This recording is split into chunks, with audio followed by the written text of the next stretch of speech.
Kata mereka senam adalah ratu dari olahraga dan kataku aku sedang berada di momen ratu dalam hidupku. Aku mendarat dengan sempurna dan mendapat medali emas. Saat aku melangkah ke tempatku, pria ini bergegas mendatangiku. Kemampuanmu sangat memukau. Aku Nick, pelatih nasional dan aku ingin kau berada dalam timku. Telingaku mulai berdenging dan kepalaku rasanya seperti berputar. Dan kukira aku akan muntah. Rasa mual itu tak kunjung pergi sementara anggota timku yang sangat bersemangat terus saja menggodaku. Katakan ya Kylie, ini adalah kesempatan sekali seumur hidup. Aku tak tahan lagi, jadi kubuka pintunya. Tidak, aku tak mau punya pelatih laki-laki. Aku benci padamu, aku benci laki-laki. Hai, aku Kylie dan ada alasan valid kenapa aku sangat tak suka laki-laki. Ibuku meninggal saat aku masih kecil dan bukannya menghabiskan waktu denganku, ayahku menjadi tukang kencan. Dia selalu membuat alasan. Orang tak bisa hidup tanpa cinta, kau akan mengerti jika dewasa. Jika ini yang diperbuat cinta ke semua orang, maka aku tak mau. Aku bersumpah tak akan jatuh cinta. Tidak, aku masuk ke asrama yang semuanya perempuan. Dan seiring waktu berlalu, kebencianku terhadap laki-laki kian tumbuh. Hanya dekat dengan bau laki-laki sudah membuatku pusing dan mual. Di rumah, ayah menungguku dengan tipikal tampang hooknya. Kylie, kenapa kau menolak bergabung dengan tim nasional? Kenapa menolak impianmu? Impianku atau ayah? Seolah ayah peduli, ayah tak pernah ada untukku. Itu adalah masa depanmu, Kylie. Akan baik-baik saja, tak ada universitas yang akan menolak bakatku. Tapi bagaimana kalau kau tak bisa lulus? Ayah, nilaiku mungkin jelek, tapi aku tak sebodoh itu. Tak, bisnisku tak berjalan begitu baik. Aku tak bisa membayar uang sekolahmu lagi. Kau harus kembali ke rumah. Apa? Dan jika aku tak lulus, maka aku tak bisa kuliah. Jika aku tak bisa kuliah, maka aku tak bisa cari pekerjaan. Dan jika... Tapi masih ada tawaran beasiswa dari sekolah lain untukmu yang bisa kau pertimbangkan. Aku langsung setuju. Aku tak bisa duduk di sini melihat ayah memupus impianku dengan ketidakmampuannya. Ya, lingkungan baru mungkin agak menantang, tapi aku gadis yang kuat. Aku bisa menjalani ini. Tapi, hari berikutnya, ayah mengantarku ke bangunan yang mirip benteng. Rupanya sekolah baruku. Dan untuk menambah masalah baru, berdiri di sana untuk menyapaku adalah seorang cowok. Sekarang secara resmi aku punya perasaan buruk tentang tempat ini. Dengan enggan aku mengikutinya ke kantor wakil kepala sekolah dan aku harus duduk di sana dengan mulut tertutup. Dia menyodorkan sebuah formulir padaku. Kau tak terlihat baik. Ayo kita lakukan ini dengan cepat. Silakan, tanda tangan di sini. Kemudian dia menjulurkan tangan untuk berjabat tangan. Selamat datang ke St. John SMA khusus laki-laki. Maaf, khusus laki-laki? Ya, itu benar. Kau satu-satunya perempuan di sini. Aku menerobos keluar ruangan. Koridor itu penuh dengan cowok. Mereka ada di mana-mana. Selamat datang, Rosie. Kami sudah menunggu, Rosie. Ku coba berlari melewati mereka, tapi sangatlah sulit hingga aku tersandung kakiku sendiri dan cowok ini menahanku dari jatuh. Tapi perutku yang bergejolak mengatakan sesuatu. Aku muntah ke sekujur tubuhnya.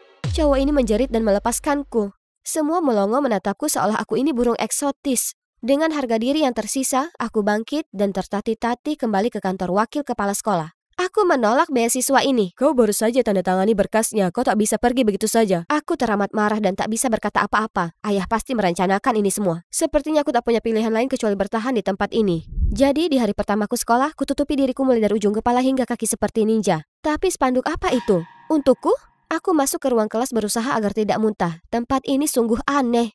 Aku tak bernyanyi dan aku tak dipanggil Rosie. Saat guru menyuruhku untuk memperkenalkan diri, kuputuskan untuk mengambil kesempatan ini untuk menetapkan beberapa aturan dasar. Namaku Kylie. Aku tak menyanyi dan kalian semua menjijikkan. Aku minta kalian paling tidak tetap berada sejauh 2 meter dariku. Kalau tidak, aku akan berputar menendangmu ke dimensi lain. Yang membuatku heran, para siswa tak terintimidasi. Sebaliknya, mereka semua bertepuk tangan dan bersiul padaku. Aku benci cowok. Aku berjalan gontai ke kursiku dan hendak duduk, tapi kemudian ada yang menendang kursiku menjauh. Aku menoleh untuk memelototi pelakunya. Oh, itu cowok yang kumuntahi kemarin. Menjauhlah, aku tak mau ada muntahan lagi di badanku. Kylie dan Jerry keduanya siswa baru, jadi semuanya bantu mereka menyesuaikan diri. Jadi, Jerry ya, dia balas melotot padaku. Di tengah-tengah semua cengiran ala kucing Cheshire siswa laki-laki lainnya. Ini akan menjadi neraka. Selesai kelas, para cowok mengikuti tiap langkahku. Jadi aku harus jungkir balik untuk melarikan diri. Tapi itu hanya membuat mereka bersorak makin keras. Aku segera kembali ke asramaku, tapi situasinya tak lebih baik. Apa mereka tak pernah melihat perempuan sebelumnya? Aku mengunci diri di kamarku setiap malam dan hanya pergi untuk bergegas ke kantin untuk beli makanan. Setelah seminggu tinggal seperti ini, aku sangat tidak baik-baik saja. Aku sedih di kelas dan kesepian di malam hari. Suatu malam, aku sedang scrolling ponselku saat kulihat ada lowongan di kafe dekat sekolah lamaku. Kalau aku kerja sepulang sekolah, aku bisa hindari para cowok aneh itu dan bergaul dengan teman-teman lamaku. Jadi aku mendaftar pekerjaan itu dengan mudah diterima dan merasa senang sekali hingga aku bertemu Jerry. Kenapa kau di sini? Aku segera keluar dari dapur. Harus bagaimana sekarang? Apa si brengsek ini menghantuiku atau apa? Tapi aku sungguh butuh pekerjaan ini. Jadi ku masukkan secari kertas ke loker Jerry mengatakan bahwa saat kami berdua menyelinap keluar dari asrama untuk bekerja, mari kita rahasiakan ini sama-sama. Dan yang mengejutkan dia setuju akan hal itu. Tapi bukan itu saja masalahnya, aku ada masalah soal licin. Aku punya jemari mentega. Aku menumpahkan kopi di lantai lalu tergelincir di atasnya, menjatuhkan kue di pangkuan seorang wanita dan laki-laki. Jumlah cangkir yang sudah kupecahkan, aku memohon pada pemilik untuk memberiku kesempatan terakhir sebagai pembuat roti. Tapi hasil akhirnya mengerikan. Aku merasa sangat kecewa saat ku dengar seseorang berkata, "Teman sekelas butuh bantuan?" Oh, Jerry dan bau cowoknya. Aku segera pergi ke kamar mandi. "Apa semuanya baik-baik saja?" "Aku baik-baik saja, tetaplah di sana. Aku alergi pada laki-laki." Aku mendengar Jerry tertawa, jadi ku jelaskan padanya bagaimana aku ini serius. Dan berada di sekitar laki-laki membuatku mual. "Oh, jadi itulah kenapa kau muntah padaku hari itu? Hei, mungkin aku bisa bantu pekerjaanmu." "Ya dan tidak, aku tak butuh bantuanmu. Aku tak melakukan ini untukmu. Oh ya Tuhan, apa itu? Roti? Aku tahu ini buruk, tolong hentikan." "Kylie, sebagai pegawai setia kafe ini, aku bersikeras melakukan ini demi keselamatan pelanggan." Mendengar ini, aku setuju membiarkan Jerry membantuku. Terima kasih atas arahan jarak jauhnya, aku akhirnya membuat roti yang enak dan berhasil mempertahankan pekerjaanku. Sejak itu kami jadi makin dekat. Jerry punya ide untuk menyembuhkan alergiku terhadap laki-laki. Dia biarkanku mendekati cowok di tingkat kenyamananku sendiri. Di kafe, dia menyemangatiku untuk menerima pesanan dari pelanggan laki-laki. Di sekolah, dia membantuku belajar kelompok dengan beberapa teman-temannya. Awalnya, aku waspada terhadap mereka, tapi kurasa mereka tak terlalu buruk. Tak hanya itu, mereka juga memberiku intervensi pelajaran, cowok 101, di mana dengan bercanda mereka menganalisa perilaku cowok untuk membantuku bergaul. Dari mulai gimana cowok menyapa, mengambil foto keren, hingga menggoda. "Apa kau ini karcis parkir karena ada tilang tertulis di dirimu?" "Itu cara kalian menggoda para cewek?" Lucu sekali. "Kau tak menyukainya, tapi bagaimana kalau ku bilang padamu aku serius?" "Aku menyukaimu, Kylie." Aku langsung menutup mulutku, tapi bukan karena aku merasa mual. Apa yang harus kulakukan? Mengatakan ya atau... Tiba-tiba ponselku berdering. Itu ayah. "Bagaimana sekolah sayang? Sudah punya pacar belum?" "Apa hanya itu yang ayah pedulikan?" "Benar, itu mengingatkanku ini semua hanya pengaturannya dan aku tak bisa berikan apa yang dia mau." "Tak ada pacar." Aku teriak lalu menutup telepon. Aku berbalik untuk memberitahu Jerry untuk berhenti bercanda, tapi para cowok sudah menindihnya di lantai. "Beraninya kau menggoda Rosie?" "Dia milikku, bukan milikmu." "Hentikan!" Ku ambil majalah dan menyatakan aku tak akan pernah pacaran dengan satupun dari kalian selamanya karena ini tipeku. Sekarang keluar. Tapi keesokan paginya aku tiba di kelas melihat semua siswa memakai wig dan pakaian perempuan. Mereka mengelilingiku dan syukurlah Jerry menyeretku keluar dari sana tepat waktu. Apa kau tak pikir mereka aneh? Mereka jadi sangat kompetitif dan terus memanggilku Rosie. Jerry bilang dia juga tak paham, ada sesuatu yang sangat mencurigakan soal beasiswa ini. Jadi kami menyelinap ke kantor administrasi untuk melihat apakah fileku punya jawabannya. Setelah mencari beberapa saat aku menemukannya. Tapi siapapun yang dijabarkan di sini bukanlah aku. Aku bukan murid dengan nilai A. Aku tak menyanyi atau bermain gitar. Dan aku bukan social butterfly. Kemudian Jerry memberiku binder berlabel Rosie satu-satunya. Ada legenda sekolah bahwa saat Rosie muncul, satu-satunya bunga di taman akan mekar. Sihir Rosie sangat kuat hingga tiap siswa akan memperebutkan cintanya. Memang ada bunga mekar di taman yang artinya aku adalah Rosie. Jadi mereka hanya mencintaiku karena sihir usang, aku bertaruh kau pun begitu. Aku tak bisa berada di sekolah ini lebih lama lagi, jadi aku pulang dan meringkuk di kamarku. Saat mendengar ketukan di pintu, aku mengintip keluar dan melihat Jerry. Aku membanting pintunya. "Kylie, dengar, itu semua aku. Tak ada sihir atau apapun. Awalnya, kukira kau ini Queen Bee yang suka perhatian. Tapi berada di dekatmu membuatku menyadari kau ini anak cengeng, ceroboh yang lucu tapi juga cewek tangguh yang berusaha berdiri dengan kaki sendiri. Itulah kenapa aku menyukaimu." Apa kau tak apa?" "Tolong, lanjutkan." "Aku menyukaimu karena kau ini Kylie, bukan Rosie." Aku tak bisa menahannya lagi, lalu mulai menangis. Aku akhirnya membuka diri ke orang lain, tapi ini semua palsu. Tak satu pun dari mereka mau jadi temanku, mereka hanya suka Rosie. Kemudian ayah muncul. Tentu saja, dialah yang membiarkan Jerry masuk. Melihatku begitu, ia tampak sedih, lalu mendudukanku untuk memberitahu sesuatu. "Sebenarnya ibumu dulu belajar di sekolah itu juga." Ibu adalah anak ajaib yang jago dalam pelajaran dan bernyanyi. Saat reputasi sekolah menurun, kepala sekolah melanggar aturan dan mengundangnya untuk masuk ke sekolah itu. Dengan harapan dia akan membawa mereka menuju prestasi. Awalnya siswa laki-laki keberatan, tapi perlahan dengan bakat dan perilakunya yang baik, dia mendapat rasa hormat mereka dan dengan senang mereka memanggilnya Rosie. "Ibumu hebat dan aku tak percaya keberuntunganku saat kudapatkan hatinya. Aku begitu tersesat tanpanya hingga ku coba menutupi kekosongan itu. Aku berpindah dari satu hubungan ke hubungan lain, meninggalkanmu sendiri. Baru kemudian aku sadar masih bisa kutemukan kesenangan hidup bahkan tanpa Rosie di sisiku. Kylie, ku ambil risiko mengirimmu ke sekolah itu karena aku ingin kau hadapi ketakutanmu." Jangan abaikan cinta hanya karena masa lalumu yang menyakitkan, seperti yang kulakukan. Aku akhirnya paham asal-muasal perilaku ayah dan merasa sangat kasihan padanya. Maaf menyela, tapi jika Ibu Kylie adalah Rosie yang pertama, dan sihirnya langsung memikat semua orang, lalu kenapa dia mendapatkan penolakan pada awalnya? Oh, sebenarnya Rosie satu-satunya itu cuma mitos. Tak ada sihir sama sekali. Bertahun-tahun, cerita itu pasti berubah menjadi dongeng. Sekarang setelah Jerry membahas ini, kusadari profilku lebih terlihat seperti ibu daripada milikku.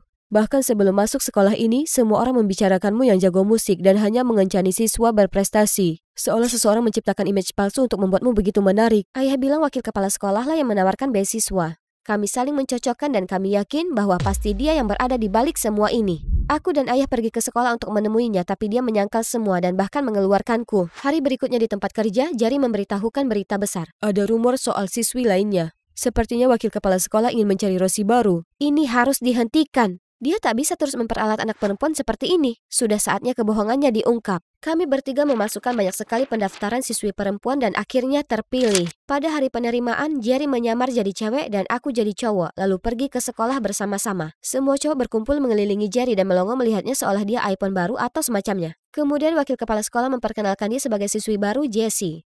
Hai, aku Jessie dan aku ingin beritahu kalian satu rahasia. Kemudian dia mulai melepaskan wignya dengan cara yang sangat dramatis, membuat semua siswa terkesiap kaget. Apa, menurut kalian aku tak cantik? Aku memegangi perutku dan berusaha mengontrol tertawaku. Kau sangat cantik. Oh, konyol. Aku tak hanya cantik, aku ini juga jago musik. Kemudian dia mengeluarkan biola dan mulai membuat suara-suara bising yang memekakkan telinga. Apalagi aku ini bunga kecil yang rapuh. Kemudian dia mematahkan biola itu menjadi dua di depan mata semua orang yang ketakutan. Itulah petunjukku untuk masuk. Kulepas samaranku dan menunjuk ke Jerry. Dasar ular licin, kau berusaha mencuri para priaku? Semua cowok di sekolah ini milikku. Lalu aku mendatangi Jerry dan menjambak rambutnya. Kenapa kau di sini? Aku sudah mengeluarkanmu. Semua orang terkejut mendengarnya dan bertanya ke wakil kepala sekolah soal itu. Kemudian aku melambaikan bunga yang kupegang. Teman-teman, tak ada Rosie satu-satunya. Ini bunga yang menandai Rosie dan ini terlihat palsu bagiku. Para cowok pun jadi makin naik pitam ke wakil kepala sekolah. Baiklah, aku yang melakukannya. Memangnya kenapa Rosie satu-satunya itu tak nyata selama itu berhasil? Toh kulakukan ini hanya untuk membangkitkan lagi sekolah ini. Sekolah ini layak dapat kepala sekolah yang berdedikasi sepertiku. Bukan yang dulu yang bahkan tak pernah muncul dan bisa saja pensiun sekarang. Dengan putus asa dia berteriak saat sekelompok siswa yang tak puas menariknya keluar. Sisanya berlari ke arahku dan berkata mereka merindukanku. Jadi bahkan di antara semua kebohongan itu, pertemanan kami masih nyata. Dan lebih baik lagi, kini aku tak merasa pusing atau tak enak badan sama sekali. Semua orang di sini untuk menghiburku. Cowok-cowok, ayah, dan tentu saja calon pacarku, Jerry. Kami belum pacaran karena cewek harus jual mahal. Tiba-tiba ada suara menyela selebrasi kami.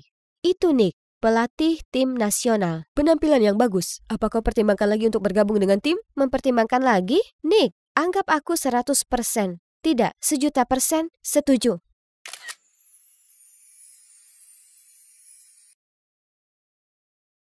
Halo, namaku Dixie dan aku punya cerita yang cukup aneh untuk kalian hari ini.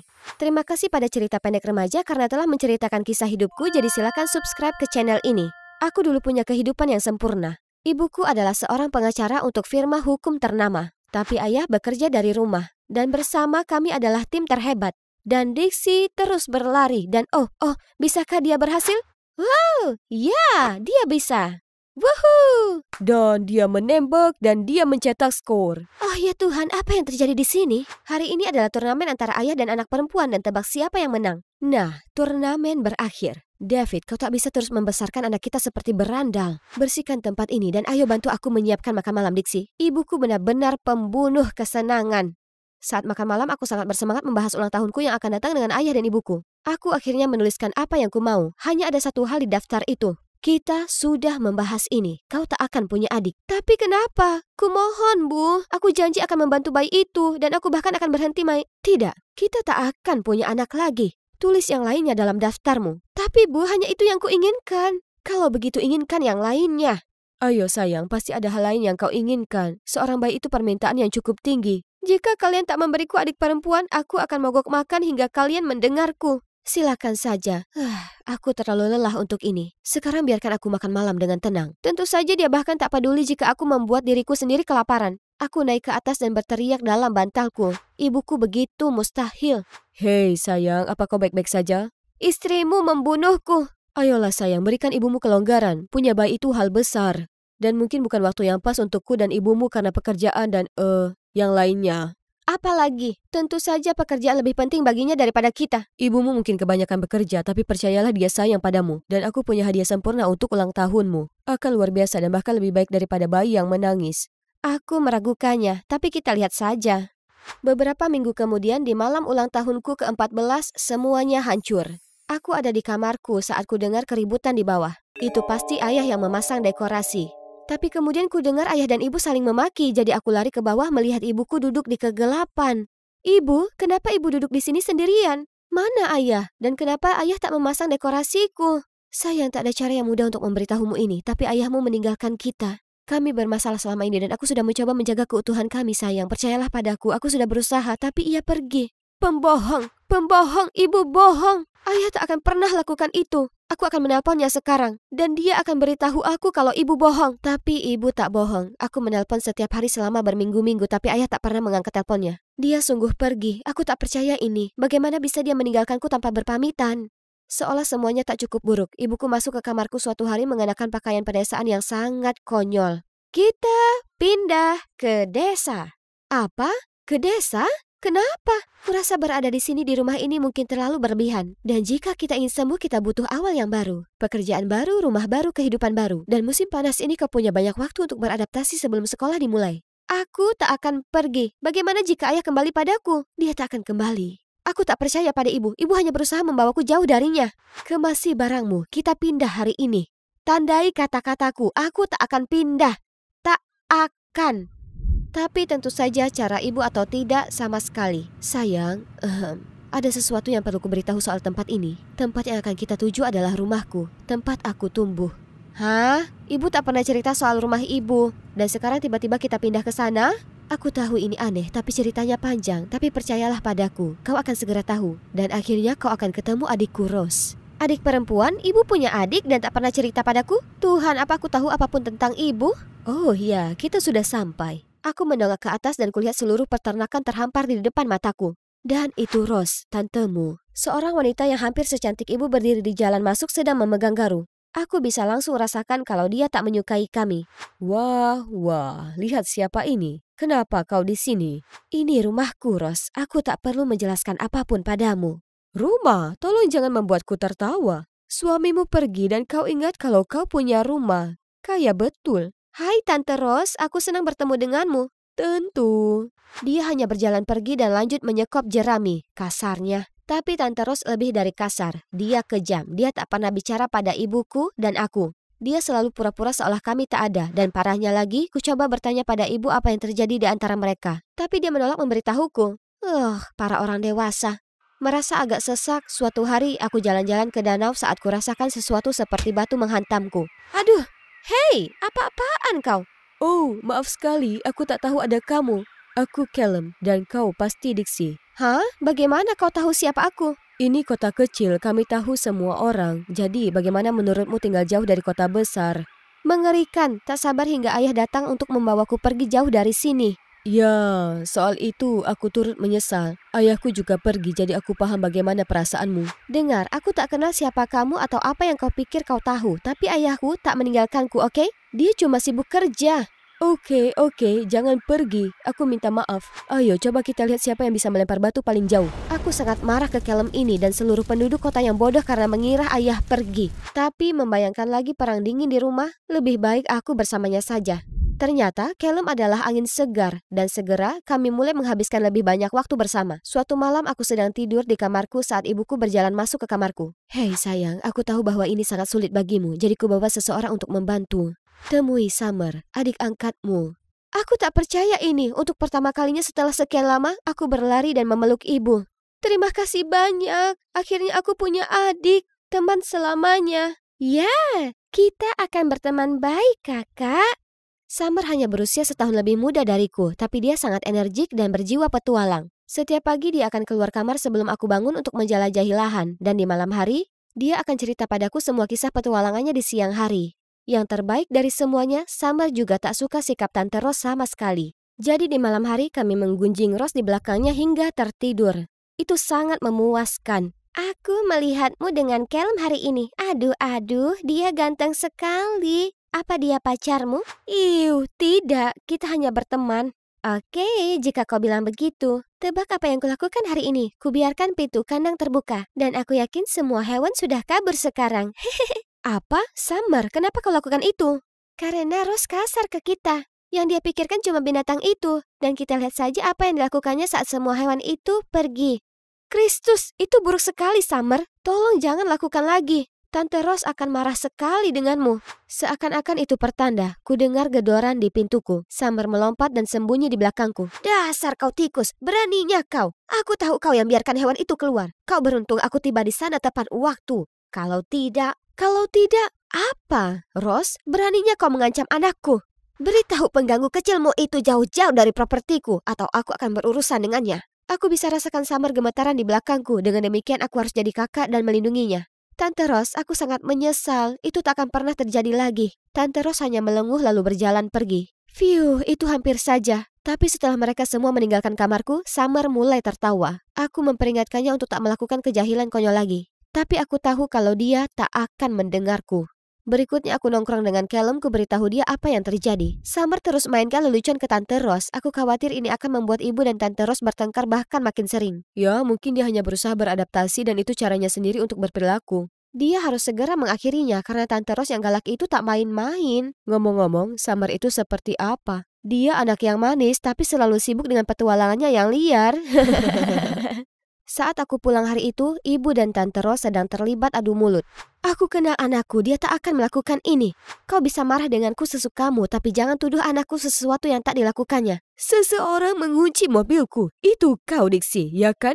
Aku tak melakukannya. Sudah kubilang padamu. Apakah ini alasanmu kemari? Untuk menyiksaku? Apa belum cukup kau lakukan itu? Setelah tahun-tahun berlalu, aku tak percaya kau akan kembali untuk terus membuatku tersiksa. Rose, tolong jangan. Kemudian ibu juga mulai menangis. Bisa ceritakan padaku apa yang terjadi di antara kalian berdua? Cukup dengan segala rahasia. Saat aku dan Rose remaja, dia punya tabungan di mana dia simpan semua uangnya untuk keluar dari tempat ini dan memulai hidup di tempat baru. Dia tak pernah mau tinggal di kota kecil ini. Tapi suatu hari kakekmu berharap aku mengambil alih peternakan. Dan aku panik. Jadi ku curi tabungannya, naik kereta, dan pergi. Dan karena aku pergi, Rose terjebak di sini di peternakan. Aku benci kenyataan aku menyakiti adikku, tapi aku tak menyesalinya. Jika aku tak pergi, aku tak mungkin bertemu ayahmu, dan tak mungkin memilikimu. Oh ya Tuhanku, aku tak percaya kau melakukan itu. Itulah kenapa dia membenci kita. Kau menghancurkan hidupnya. Aku tahu, itulah kenapa aku kembali. Aku ingin perbaiki semuanya, tapi semua orang yang kucintai membenciku. Ayahmu, kau, dan adikku. Mungkin aku ini memang orang yang buruk. Apa yang kau lakukan memang buruk. Tapi, ibu bukan orang yang buruk, Bu. Tapi ibu harus minta maaf ke Tante Rose dan melakukan apa saja untuk menebusnya. Aku senang ibu mengakui kesalahannya dan ingin menebus kesalahan yang diperbuatnya. Jadi kami semua bicara dari hati ke hati di mana ibu akhirnya berani minta maaf ke Tante Rose. Awalnya dia masih marah, tapi kemudian... Kau tahu aku membencimu bertahun-tahun, tapi karena kau tinggalkan aku dengan peternakan ini, aku sadar betapa aku mencintai tanah ini dan akhirnya temukan kesembuhan spiritualku di sini. Jadi di satu sisi aku harus berterima kasih dan maaf sudah jahat padamu. Kami semua berbagi pelukan hangat, rasanya sangat menyenangkan menjadi keluarga lagi. Saat aku kembali ke kamarku, aku lega melihat Summer di sana. Oh, syukurlah kau di sini. Di mana saja kau seharian? Sibuk berkeliling merencanakan lelucon terbaruku untuk Rose. Kau harus berhenti mengganggu Tante Rose sekarang juga. Dia dan ibu benar-benar sudah berbaikan. Lalu kuceritakan semua padanya, tapi yang membuatku terkejut, tidak, mengganggunya itu menyenangkan dan aku menyukainya. Kalau kau tak berhenti, aku akan bilang ke semua orang. Kau coba saja, tapi seorang pun akan percaya padamu. Aku ini imut dan menggemaskan. Summer, kenapa kita tak menjadi akur saja? Kenapa kau harus melukai hatiku, sama seperti yang lainnya? Tanyalah dirimu sendiri, jangan limpahkan itu padaku. Aku sangat marah. Adik dari neraka macam apa ini? Tapi dia benar. Tak ada yang akan percaya padaku kecuali aku menangkap basah perbuatannya. Tapi sebelum aku bisa lakukan apapun, aku sudah disibukkan dengan pekerjaan di peternakan. Suatu hari aku dan Callum membantu ibu di gudang saat Tante Rose berlari masuk. Ada yang hancurkan kandang ayam, menabrakkan traktor ke sana. Apa? Itu dia. Aku tahu siapa yang melakukannya. Itu Summer. Dialah yang melakukan semua ini. Bukan aku. Aku mencoba menanggung kesalahannya dan bicara padanya, tapi dia tak mendengarkan aku. Rose menatapku seolah aku ini gila. Kau ini pembohong parah. Aku tahu kau yang lakukan ini. Aku punya bukti. Dia mengeluarkan video dan aku merasa seakan sedang dihantam. Itu aku. Aku mengendarai traktor itu, lalu menabrakannya dan mulai tertawa dengan histeris. Tidak, tak mungkin. Aku tak lakukan itu. Summer melakukannya. Summer yang melakukan semua itu. Aku berusaha memperbaikinya supaya Tante Rose bisa maafkan ibu. Tapi Summer kesal padaku dan mulai bertindak lebih berani. Terkadang kutemukan kejahilannya dan memperbaikinya sebelum kau lihat, tapi tak bisa kugagalkan semua. Di titik ini, semua orang menatapku dengan penuh keprihatinan di mata mereka. Sayang, siapa Summer? Summer, adikku, yang ibu adopsi. Aku tak melakukannya. Kau tak punya adik? Tunggu, kurasa aku tahu apa yang terjadi. Sekarang semua masuk akal. Diksi, Summer tak nyata. Kau mengarangnya. Itu tak benar, kau mengenalnya. Sebenarnya tidak, aku tak pernah bertemu dengannya. Oh, kasihan sayangku, kau butuh pertolongan. Aku tak gila. Tak apa sayang, tak apa. Ibu dan Tante Rose lalu mengantarkanku ke rumah sakit di mana aku akan diterapi. Callum juga ikut dengan kami dan duduk denganku di ruang tunggu. Aku bahkan tak bisa mempercayai otakku lagi. Aku bahkan tak tahu lagi apa yang nyata. Apa aku juga mengimajinasikanmu, Callum? Tidak, tak begitu. Aku nyata, Diksi. Dan aku akan ada di sini bersamamu di setiap langkah. Tepat saat itu, ibu dan Tante Rose kembali setelah berbicara dengan terapis. Diksi sayang, ibu sangat menyesal tak mendengar kamu dan kebutuhanmu sejak lama sekali. Aku tahu kau selalu ingin punya adik, tapi tak pernah serius menanggapimu. Ini salahku. Andai aku ada untukmu, mendengarkanmu, dan tak terlalu mengontrolmu, dan begitu berjarak denganmu, semuanya mungkin akan berbeda. Tapi sekarang aku janji akan selalu ada di sini bersamamu dan kau akan baik-baik saja. Ibu janji. Bagaimana dengan Summer? Kau tak membutuhkan Summer, kau punya kami. Kami semua.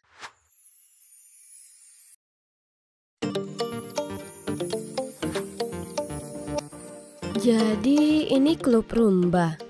Kenapa orang itu tidak ada di sini? Apa aku salah? Tidak mungkin, aku sudah banyak mencari tahu. Oh, jangan salah paham, aku bukan penguntit, aku cuma melakukan pekerjaanku. Jelas ada yang mencurigakan dalam kasus ini. Mau tahu detailnya? Like dan subscribe ya. Aku Faith McKinnon, putri tunggal detektif swasta. Kedengarannya mungkin keren, tapi ayahku sebenarnya sangat cuek. Mungkin itu sebabnya dia hanya menangani kasus-kasus sepele untuk memenuhi kebutuhan. Aku tidak selalu memperhatikan bisnisnya. Aku lebih fokus belajar supaya masa depan kami lebih cerah. Apa yang kamu katakan, Pak?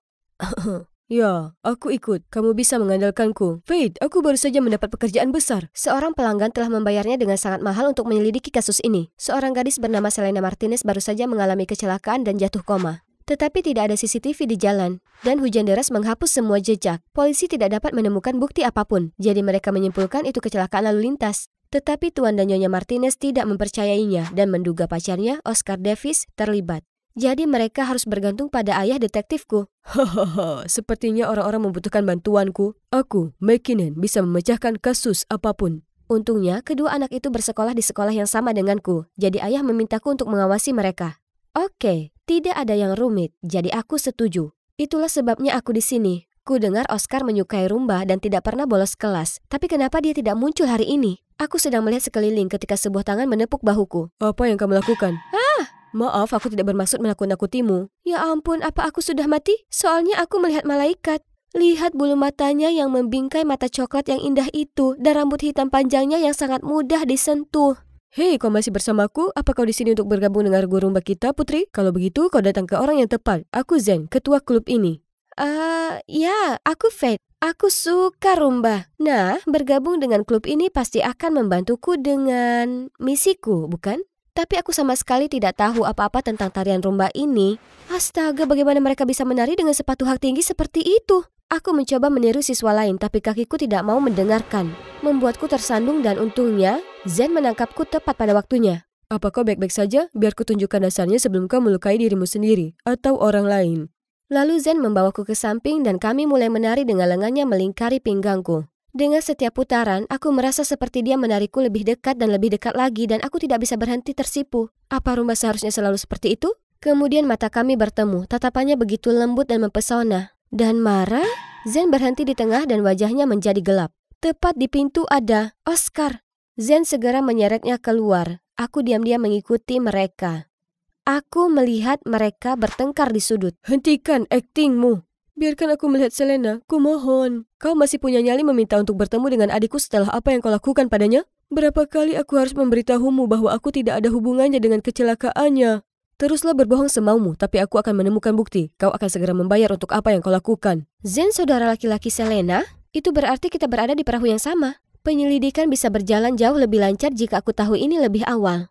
Aku langsung menemui Zen dan berkata, Selena Martinez adalah saudara perempuanmu? Ya, kenapa kau? Aku membantu menyelidiki kecelakaannya. Oh, benarkah? Zen ternyata kooperatif dan membantuku menjawab beberapa pertanyaan untuk penyelidikan.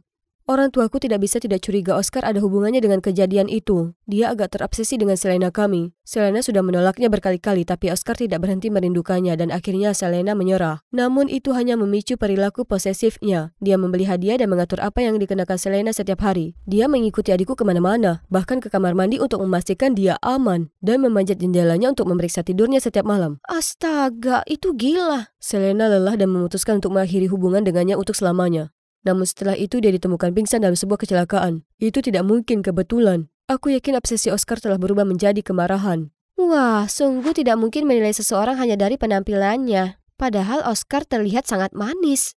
Untuk mengumpulkan informasi lebih lanjut, aku bertanya-tanya tentang Oscar dan Selena. Selena dulunya agak jahat, tetapi sejak dia dan Oscar berpacaran, dia sepertinya orang lain, jauh lebih baik dan ramah menurutku. Ya, mereka sangat manis bersama. Aku kaget saat mendengar dia putus dengannya. Hah? Manis? Apakah mereka membicarakan Oscar yang lain? Aku bahkan mendatangi tetangga Oscar dan menemukan bahwa ibunya adalah kepala asosiasi medis dan farmasi. Yang aku dengar hanyalah hal-hal baik tentangnya. Oh, anak manis itu. Dia selalu berlari keluar untuk membantuku membawa belanjaan. Dia bahkan memberiku nomor teleponnya untuk meneleponnya saat aku butuh bantuan. Oscar anak yang sangat baik. Setiap tahun saat Halloween, dia mendekorasi seluruh rumah hantu untuk anak-anak tetangga. Dan tinggal di sana sampai semua orang yang datang untuk meminta permen pergi dengan sekantong penuh permen. Hal-hal menjadi sangat membingungkan. Sepertinya Zen dan yang lainnya menggambarkan dua orang yang sama sekali berbeda. Kenapa kau mengikutiku? Aku mendongak untuk melihat. Oscar, aku tidak. Aku mencoba lari tapi dia menangkapku. Jangan bohong, aku tahu kenapa kau di sini. Dan aku ingin bekerja sama. Karena aku juga ingin semua ini cepat berakhir. Baru setelah itu aku bisa bertemu Selena lagi. Baiklah, aku harus memberinya kesempatan yang adil dan membuat penilaianku sendiri tentang pria ini. Dan aku juga sangat ingin mendengar cerita dari sudut pandangnya. Dulu aku cukup sering diganggu sampai Selena mulai membelaku. Dia benar-benar satria berbaju zirah berkilauku. Dan saat itulah aku tahu aku telah jatuh cinta padanya. Dan dia benar-benar menyukaiku. Saat itulah dia kerja amal bersamaku untuk pertama kalinya. Dan kami kebetulan bertemu di klub rumba dan menjadi pasangan. Kami bahagia dan saling mencintai. Selena bahkan membelikanku hadiah dan merencanakan kencan kejutan. Semuanya baik-baik saja, bahkan luar biasa. Tapi tiba-tiba dia putus denganku, lalu mengalami kecelakaan. Aku hanya ingin tahu apakah dia baik-baik saja. Pria ini tampak sangat tulus, bahkan agak konyol. Dia tidak mungkin menjadi orang yang bisa merencanakan rencana penuh kebencian, ya kan?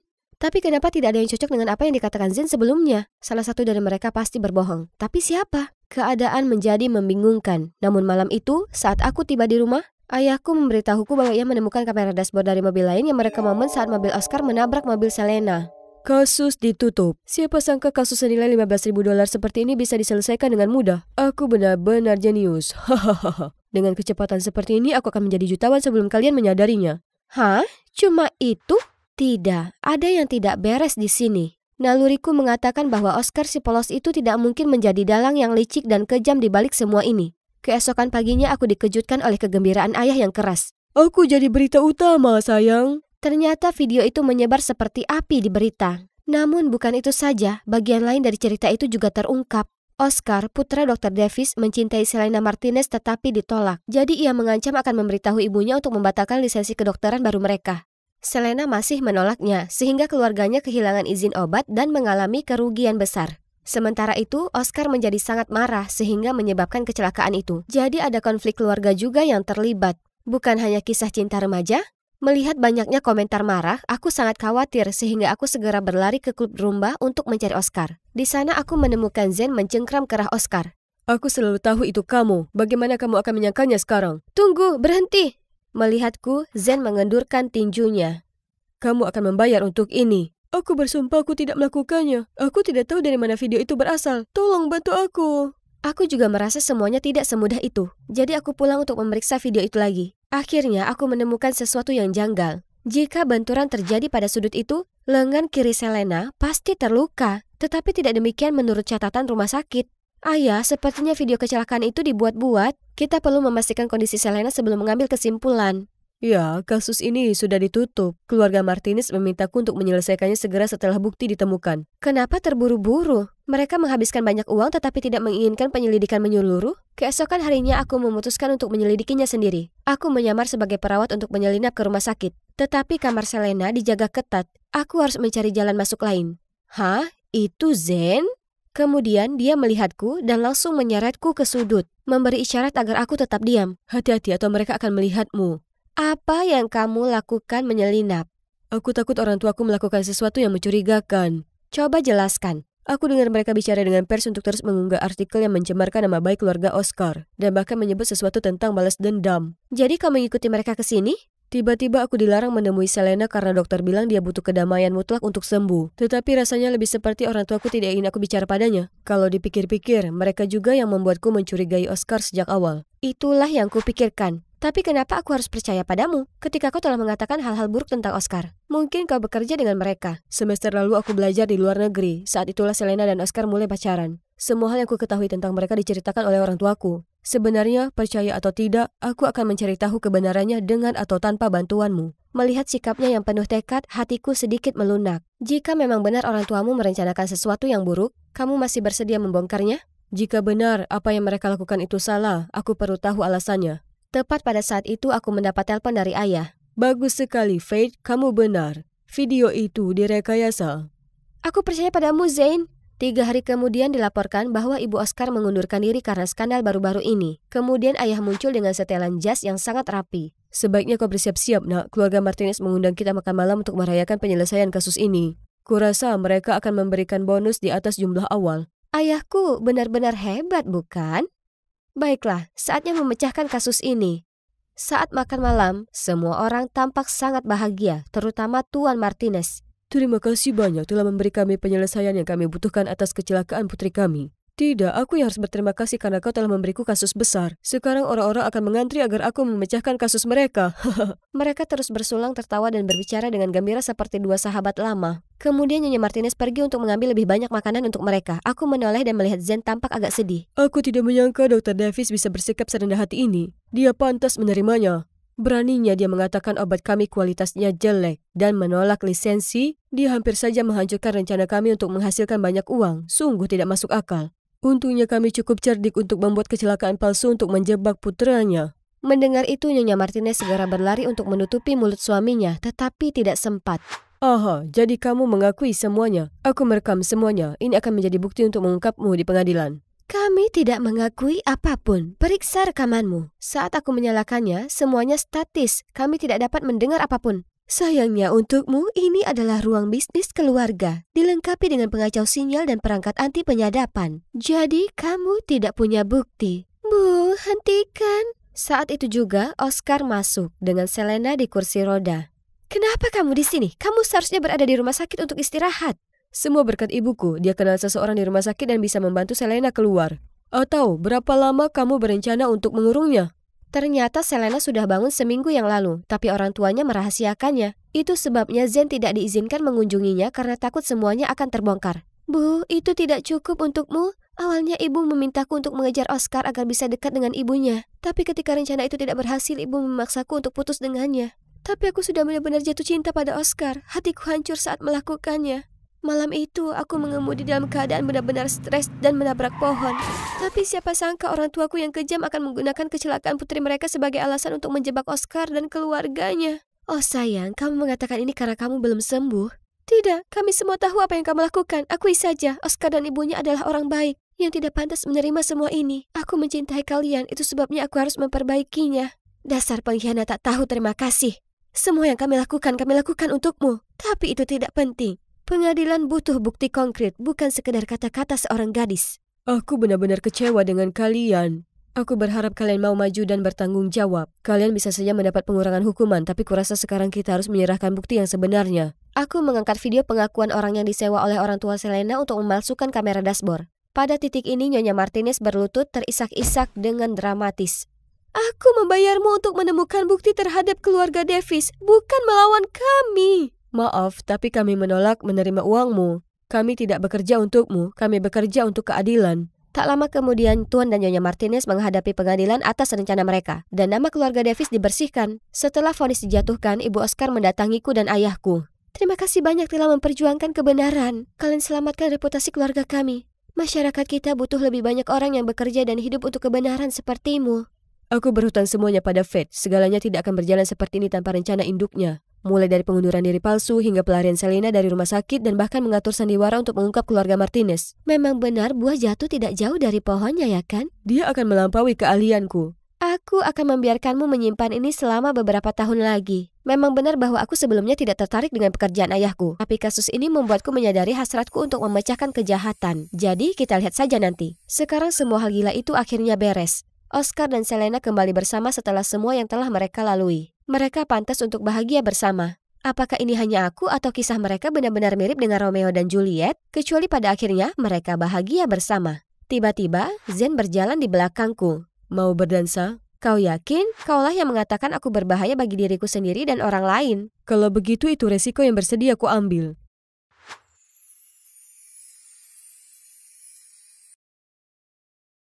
Saat itu hari Sabtu di klub lingkunganku. Lihat teman-temanku sedang ngobrol, jadi aku segera mendekat bergabung. Bagaimana dengan Walmart? Walmart? Kalian nongkrong di sana? Boleh aku ikut? Aku suka sekali melihat barang di dinding. Hah? Kenapa semua orang melongo padaku seperti alien? Oh, Walmart. Ya, aku hanya bercanda. Silakan bersenang-senang di sana. Kalian mungkin mengira apa cewek ini tinggal di balik batu? Bagaimana mungkin dia tak tahu Walmart? Ya, sekarang aku tahu. Hai, aku Jasmine, anak satu-satunya dari pengusaha hotel terbesar di New York. Besar dalam keluarga kaya, aku terbiasa dengan pesta mewah dan berada di sekitar keluarga kaya. Itulah gimana aku bertemu teman-temanku, Katie dan Ashley, putri dari rekan bisnis orang tuaku. Aku mungkin punya gaya hidup yang istimewa, tapi sebenarnya aku paling senang saat aku kerja di studio seniku. Aku punya akun Tumblr anonim di mana aku bagikan beberapa lukisan cat minyakku yang terbaik. Di sana aku ngobrol dengan salah satu penggemarku ini, Daniel. Dia sungguh keren, dan dia juga suka sekali seni. Tapi yang terhebat dari semua itu, aku baru tahu kita akan masuk SMA yang sama. Yeay! Kado saat tahun ajaran sekolah dimulai, aku minta bertemu Daniel secara langsung. Oh, itu pasti dia. Aku hendak menyapanya saat tiba-tiba seorang gadis muncul. Wah, tentu ada banyak gadis kaya di sini. Aku bersumpah kulihat beberapa dari mereka melirikmu. Oh, yang benar saja. Kau tahu bagaimana aku paling benci putri-putri manja itu. Aku hanya tak tahan berada di dekat mereka. Oh, tidak. Daniel benci cewek kaya? Aku tak bisa biarkan dia melihatku hari ini. Tidak seperti ini. Jadi aku mengirim pesan padanya mengatakan ada sesuatu yang terjadi. Selama beberapa hari kemudian, aku tahu kalau si Daniel adalah si keren yang nilainya sempurna. Saat ini menjadi ketua klub lingkungan. Dan dia jomblo. Jadi itu Haley, hanya teman dekatnya. Aku bertekad untuk menaklukkan hati Daniel. Aku hanya perlu mencari cara mensiasati semua yang berkaitan dengan anti kekayaan. Aha! Aku akan pura-pura menjadi cewek normal dan ikut klub lingkungan David. Sementara aku akan membuatnya jatuh hati padaku sebelum memberitahunya kebenaran tentang akun Tumblrku. Tentu saja, aku tak bisa biarkan Katie dan Ashley tahu tentang ini juga. Dan disinilah aku, di klub lingkungan. Aku langsung mendekati Daniel dengan permen, tapi kau tahu betapa buruknya kemasan untuk planet ini? Lagi pula, Dan tak suka permen. Di saat makan siang di luar kebiasaan, ku pesan makanan cepat saji. Tapi saat hendak mengambilnya, kulihat semua bergosip dengan sesamanya tentang buruknya orang yang berani pesan makanan dengan pembungkus plastik sekali pakai. Oh, konyolnya aku. Aku benar-benar lupa kalau aku di klub lingkungan. Dengan cepat aku bohong kalau aku sudah makan, meskipun perutku mengeram seperti monster. Dan insiden hari ini adalah momen memalukan lainnya yang kuciptakan sendiri di klub. Oh, Walmart. Ya, aku hanya bercanda. Silakan bersenang-senang di sana. Belajar menjadi anak perempuan normal itu sulit, tapi berurusan dengan teman-temanku yang kaya bahkan lebih sulit lagi. Aku sangat sibuk di klub. Aku benar-benar lupa aku masih memakai tas daur ulang. Bukan punyaku. Di lain waktu aku hampir ketahuan saat berusaha menggalang dana dengan teman klub yang lainnya. Aku akhirnya sembunyi di kamar mandi selama 1 jam penuh. Tapi semua penderitaan ini sebanding karena aku bisa bergaul dengan Daniel. Daniel, aku punya ini untukmu. Oh, ini untukku? Kau memang pelukis yang hebat ya. Terima kasih. Oh ya, kenalkan Andy. Dia ada di grup desain poster halte bus ramah lingkungan dan kau akan bekerja dengannya mulai sekarang. Bukannya anak kaya sepertinya tak butuh naik bus. Andy, apa yang kau lakukan di sini? Aku bisa katakan hal yang sama denganmu. Ayahku baru menikahi ibu Daniel, jadi disinilah aku mendukung saudara tiriku yang baru. Oh, jadi Andy yang kutemui di pesta mewah dengan orang tua kami di masa lalu ada di lingkaran dalam Daniel. Ini berita yang luar biasa. Jadi kuceritakan padanya rencanaku untuk dapatkan Daniel. Jadi, ada kemungkinan kau membantu cewek ini? Tentu, aku selalu ingin Daniel punya pacar kok. Dia benar-benar perlu sedikit bersantai. Sejak saat itu, Andy mulai mengajariku tentang hidup biasa. Pernah dia bersikeras mengajakku ke taman hiburan untuk pertama kalinya. Memangnya kenapa orang-orang naik bus? Kenapa mereka tak naik mobil saja? Tak semua orang mampu membeli mobil, Jess. Jadi, kapan bus akan menjemputku? Bus tak datang padamu. Kau harus pergi ke halte bus. Hah? Halte bus? Apa itu? Itu sudut dengan kursi duduk. Kau akan lihat. Bus itu padat dan ada bau unik datang dari suatu tempat di belakangku. Mana sempanya dan handuk panasku? Jess, ini bus, bukan pesawat. Kau tak mendapat semacam itu di sini. Kemudian bus tiba-tiba tersentak dan aku terlempar ke depan. Tapi Andy menangkapku di lengannya. Aku mengintip ke arahnya dan jantungku hampir berhenti berdetak. Dia tampak sangat tampan dari sudut ini. Akhirnya, kami sampai di taman hiburan. Dan ternyata taman hiburan itu sangat menyenangkan. Aku terus memutar-mutar cangkir teh hingga aku merasa pusing. Dan melempar bola ke tumpukan kaleng. Di perjalanan pulang, Andy bersikeras ikut mengantri panjang untuk mencoba taco. Aku tak pernah menunggu begitu lama untuk makanan sebelumnya, tapi oh ya ampun, rasanya lebih enak daripada makanan kelas Michelin Star. Yang terbaik dari semuanya, Andy juga bantu aku mendekati Daniel. Aku sangat gugup. Pohon-pohon ini banyak daunnya ya. Maksudku semua pohon memang berdaun, kecuali saat musim dingin pohon-pohon tak begitu berdaun. Kau ini kombinasi yang pas antara imut dan aneh. Astaga naga, dia pikir aku ini imut. Aku bersiap untuk ciuman pertamaku yang manis saat Haley menyela dan mulai membuat Daniel bosan dengan membahas suatu proyek. Kemudian di hari itu, Haley menarikku ke sudut. Siapa kau dan kenapa kau ikut klub ini? Aku hanya orang yang gemar dengan lingkungan dan pencinta alam. Cewek ini ada di mana-mana, menjadi obat nyamuk antara aku dan Daniel. Tapi tak apa, karena Andy mengundangku ke rumahnya untuk mengerjakan poster untuk klub. Dan maksudku, aku bisa dengan nyaman bertemu Daniel di sana juga. Oh, beberapa lukisan di sini luar biasa. Aku tak menyadari kalau Andy adalah penggemar seni. Kami mendiskusikan beberapa artis kesukaan kami. Kemudian kutunjukkan beberapa lukisan terbaikku di akun Tumblrku. Wow, aku bisa katakan kau benar-benar berbakat dalam membarukan transisi. Sebenarnya aku bercita-cita jadi seniman, tapi saat ibu meninggalkanku dan ayah untuk berkeliling dunia dan mengejar impian melukisnya sendiri, aku tak ingin membuat ayah lebih sedih lagi dari sebelumnya, jadi aku berhenti melukis. Kukatakan padanya untuk mengejar mimpinya, apapun yang terjadi dan mengundangnya ikut denganku di studio seni kapanpun dia mau. Tiba-tiba terasa sangat panas di sini. Aku perlu segelas air sebelum aku meleleh. Aku berjalan ke dapur mendapati Daniel sedang melamun menatap keluar jendela. Hei, apa semua baik-baik saja? Halte bus ramah lingkungan temui jalan buntu karena kurang dana. Aku tahu aku bisa saja berikan dia beberapa uang sakuku, tapi itu artinya mengungkap kalau aku cewek berada. Jadi kuhibur dia dengan wajah-wajah lucu dan mengatakan kalau semua akan baik saja, tapi kemudian... Kau tak paham, aku harus membuat proyek ini berhasil tak peduli bagaimana. Hanya dengan itu aku bisa dapatkan beasiswa untuk masuk ke universitas impianku. Perilakunya membuatku kaget. Daniel yang ini benar-benar berbeda dengan penggemar yang kuajak bicara. Tapi mungkin dia hanya bersandiwara karena halte bus ramah lingkungan berarti sekali untuknya. Jadi, hari berikutnya kuputuskan untuk memberi Daniel hadiah yang paling diinginkannya. Amplop berisi uang saku bulananku. Saat aku hendak mendekati Daniel, Haley mencegatku. Aku sudah tahu rahasiamu, cewek tajir. Apa? Tidak. Kau pasti berkhayal yang tidak-tidak. Oh, benarkah? Jadi kau tak mengenal orang-orang ini? Bukankah mereka pembuat onar dari kelompok anak orang kaya? Ya, itu mereka. Tapi kenapa berteman dengan para anak manja itu? Anak manja? Jess, teganya kau berkata begitu. Semua akting selamatkan pohon itu tak mempan padaku. Kau bertingkah palsu sejak awal, jadi aku mengikutimu dan melihatmu dengan teman-teman kayamu di gerai mewah. Itu benar, ayah Jasmine punya lebih banyak hotel daripada gabungan rumah-rumah anggota klub bodohmu itu. Aku tak tahu apa yang dilakukan di sini.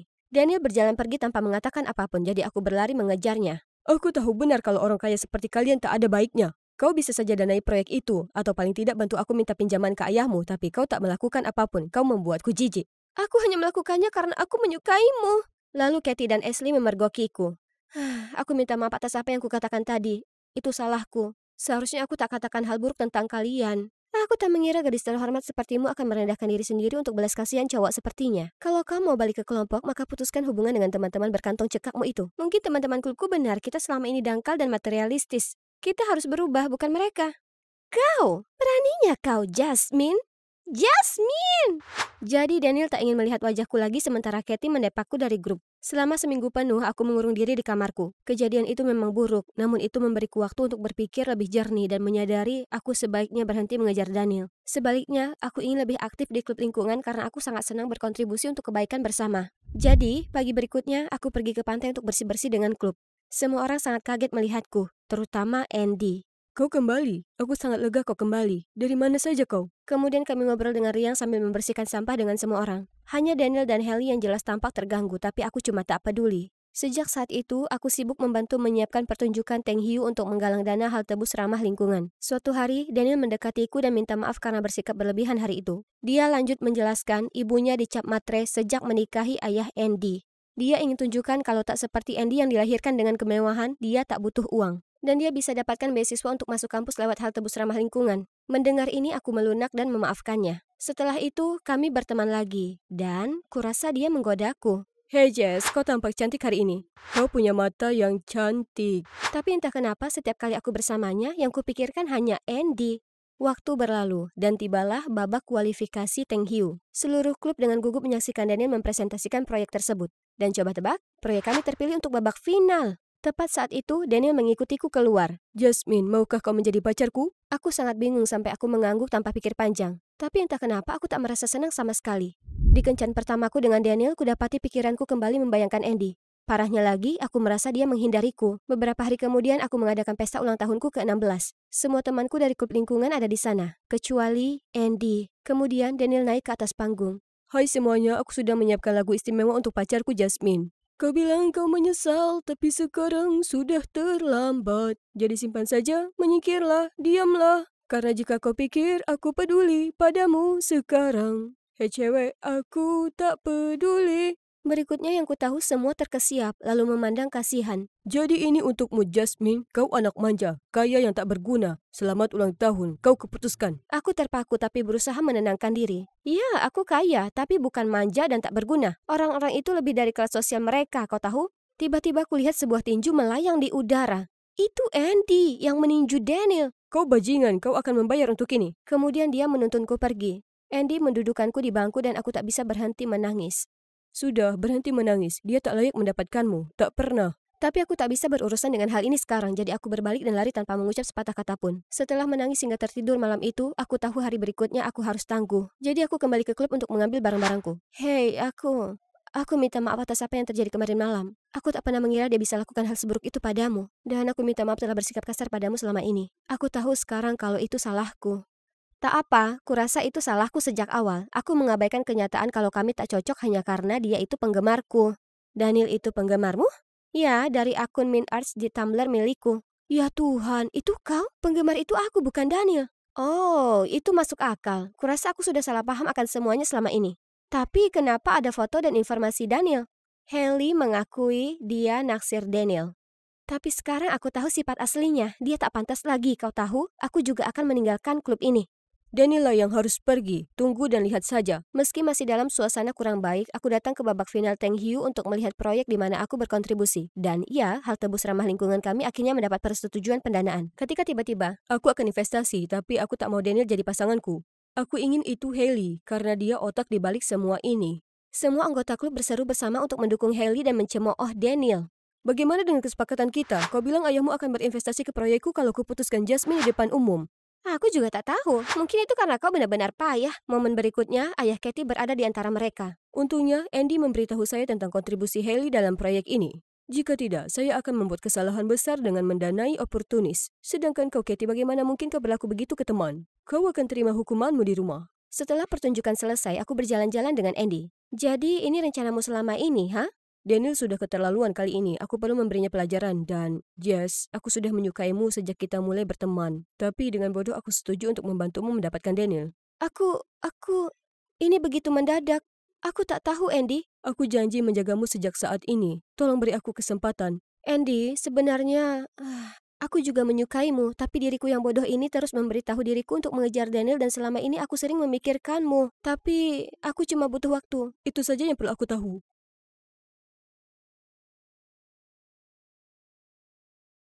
Halo, namaku Hope dan hidupku menjadi luar biasa. Orang tuaku berasal dari India dan mereka pindah ke sini saat ibuku mengandungku. Keadaan sulit saat aku masih bayi, tapi saat aku berusia 7 tahun, semuanya berubah. Ayahku menciptakan aplikasi super keren untuk mendeteksi penyakit dari ponsel. Jadi kami menjadi kaya dan pindah ke Beverly Hills. Kana, lihat, rumah besar di sana itu milik Rihanna. Ya Tuhan, Rihanna benar-benar tetanggaku. Wah, Beverly Hills adalah surga. Tapi ada satu masalah kecil. Aku tidak punya teman. Kami pindah selama musim panas, jadi aku harus menunggu 3 bulan untuk bertemu anak-anak di sekolah baruku. Aku sangat bosan di rumah besar ini. Suatu hari aku memutuskan untuk pergi ke taman bermain. Ada begitu banyak anak bermain dan bersenang-senang. Aku mencoba mendekati mereka, tapi mereka tidak peduli. Jadi aku memutuskan untuk menonton mereka dari atas panjat tebing. Hei, kamu di sana? Aku? Duh, siapa lagi yang jungkir balik seperti monyet di atas sana? Kamu anak baru? Kami sedang bermain putri, ayo bermain dengan kami. Ya! Aku melompat turun dengan cepat hingga hampir terluka. Dan begitulah aku bertemu Meg dan Becky. Aku kaget saat mengetahui bahwa Becky adalah tetanggaku. Rumah kami bersebelahan dan aku benar-benar bisa berbicara dengannya dari balkon. Meg di sisi lain tinggal di ujung jalan, jadi kami memutuskan untuk bertemu setiap sore dan bermain sampai matahari terbenam. Kemudian sekolah akhirnya dimulai dan kami menjadi trio yang ikonik. Becky gadis tercantik dengan rambut pirang, gigi sempurna sehingga tidak perlu kawat gigi. Meg gadis aktif dan atletis, seorang jenius sepak bola dalam kata-katanya. Sementara aku gadis baru misterius yang berteman dengan 2 gadis paling populer di sekolah. Dan semuanya tetap baik-baik saja saat kami masuk SMA bersama. Aku bukan lagi gadis baru misterius. Popularitas bukanlah hal yang kuinginkan. Aku senang sekali bisa menemukan tempatku di Touch Club. Hey Hop, Meg mengajak kita ke mall sore ini. Kamu mau ikut? Oh, tidak bisa. Keluargaku merayakan Diwali hari ini. Diwali kedengarannya seru. Bolehkah aku ikut?